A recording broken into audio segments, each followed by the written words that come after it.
দর্শক, আপনারা তো জীবনে বিভিন্ন রকমের রাস্তা দেখেছেন, তবে আজকের ভিডিওতে আমি আপনাদেরকে এমন একটা অবাক করার মতো দুর্গম, আঁকা বাঁকা, উঁচু নিচু পাহাড়ি রাস্তা দেখাবো, যে রাস্তার কন্ডিশন এবং প্রাকৃতিক সৌন্দর্য দেখলে একদমই অবাক হয়ে যাবেন। ভিডিওটা পুরোপুরি দেখতে থাকুন।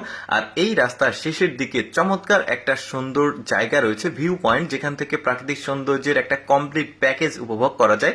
দেখতে থাকুন আপনারা ভিডিওটা। নিচে একটা কিন্তু নদী আছে, নদীর উপরে লম্বা খাড়া একটা পাহাড়, পাহাড়ের উপর দিয়ে চিকন একটা রাস্তা। তবে এই রাস্তার একটা ব্যাপার আছে, সেটা হচ্ছে যে এই রাস্তাতে আপনি গাড়ি নিয়ে চলাচল করতে পারবেন না। এই রাস্তাতে শুধুমাত্র হেঁটে চলাচল করতে হবে।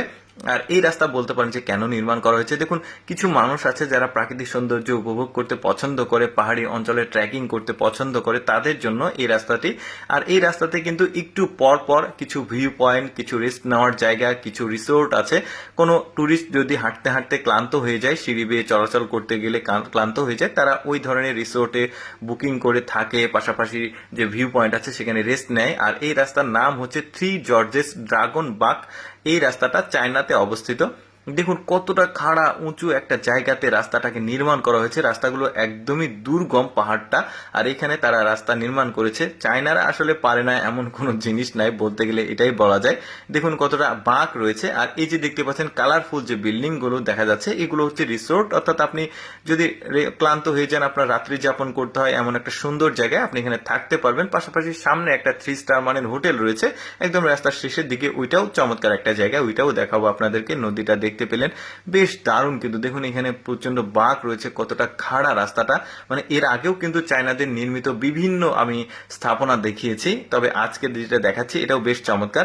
আর এই জায়গাটাকে একটু ভালোভাবে লক্ষ্য করে দেখুন, কিছু গাড়ি দেখা যাচ্ছে। আপনি যদি পুরো রাস্তাটি ট্রেকিং করে না আসতে পারেন, তাহলে এখানে শর্টকাটে আপনি গাড়ি নিয়ে এসে এখান থেকে আবার অর্ধেক রাস্তা পায়ে হেঁটে যেতে পারবেন আর কি। তো এই রাস্তাটাকে অর্ধেক করা হয়েছে, মানে অর্ধেক অর্ধেক। কিছু মানে টুরিস্ট থাকে যাদের বয়স একটু বেশি, তারা এত লং রাস্তা হাঁটতে পারবে না, যেহেতু উঁচু নিচু সিঁড়ি বেয়ে যেতে হবে।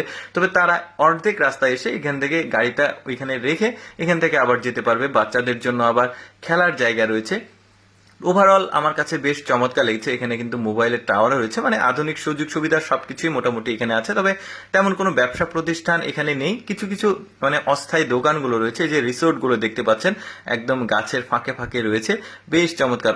অটোমেটিক কিন্তু এই রাস্তাটার যে সৌন্দর্য সেটা কিন্তু আপনারা বুঝতে পারছেন যে কতটা সুন্দর। এই যে এখানে একটা রাস্তা রয়েছে, মানে গাড়ি নিয়ে এখান থেকে আপনি আবার নেমে যেতে পারবেন, যেটা বললাম। এই যে হোটেলগুলো দেখলেন, এখানে যে হোটেলগুলোর কথা বললাম সেগুলো দেখা গেল।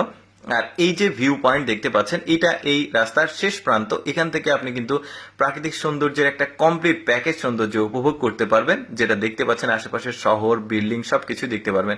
দর্শক, কেমন লাগলো আজকের এই রাস্তাটি অবশ্যই কমেন্ট করে জানাবেন। আর এইরকম ব্যতিক্রম ভিডিও প্রতিদিন দেখতে আমাদের পেজটি ফলো রাখতে পারেন।